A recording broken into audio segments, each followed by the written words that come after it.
আমি আন্দোলনে ছিলাম, আমি গর্ব করে বলতে পারি। এর থেকে আরো গর্ব জানেন কার করি? তীব্র সন অফ শহীদ লেফটেন্যান্ট কর্নেল রবি, যে শাহবাগের আন্দোলনে যে গুলি খেতে হচ্ছে, ওর বাবাকে হত্যা করে ফেললো, এখন ওর ছেলের গায়ে গুলি করবে। বলে দিলাম এটা সত্য। আর ওই নাটক সাজানো, এই রহস্যময় আমরা আর চাই না। সাবেক প্রধানমন্ত্রী এই সরাসরি এখানে জড়িত,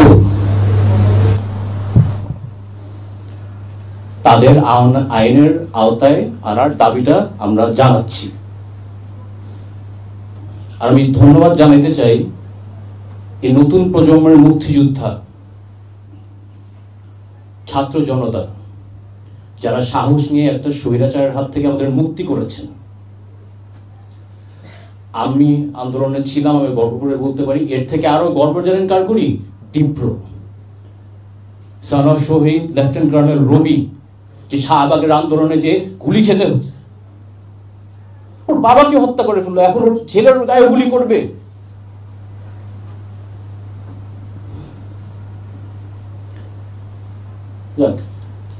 আমাদের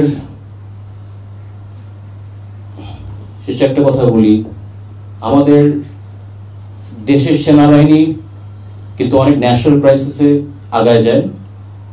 রানা প্লাজা বলেন, কোভিডের টাইম বলেন, হোলি আর্টিসান বলেন, ইভেন ডেভেলপমেন্ট প্রজেক্টসেও আর্মি কিন্তু অনেক বড় একটা অবদান আছে। আমি আসলে সেনাবাহিনীকে ধন্যবাদ জানাতে চাই, ছাত্র জনতার উপর গুলি না করে জনগণের পাশে ছিল। আমার আস্থা আছে যে সেনাবাহিনী দেশটাকে আগায় নিয়ে যাবে। এই কারণে ইন্টারিম গভর্নমেন্টের উপর আমার আস্থা আছে। আমরা এখনো তো অবশ্যই বলতে পারছি না, বাট আমাদের আশ্বাস যে ওরা একটা সঠিক পদক্ষেপ গ্রহণ করবে সবকিছুর বিষয়ে। জনগণকে আহ্বান করব, আপনারা যেন সেনাবাহিনীর সাথে সহযোগিতা করেন, ইন্টারিম গভর্নমেন্টের সাথে সহযোগিতা করেন। এটাই এই কারণে আমরা বলবো। অনেক কারণ আছে, বিদেশি রাষ্ট্রের স্বার্থে 2001 সালের পর রোমরা পাদুয়া যখন বাংলাদেশ বিজয় হয়েছে, অনেক কারণ আছে। 11 সময় কিন্তু প্রভাব মুক্ত হয়ে গেছিল, যাকে এটা বিস্তারিত না বলি। এই কারণে আমরা চাচ্ছি, যেটা সাকিব বললেন, যে সুষ্ঠু তদন্তটা হোক, সুস্থ ট্রায়াল হোক, এমনিতেই সবকিছু বেরিয়ে আসবে। আসলে সবকিছু বলাও তো ঠিক না।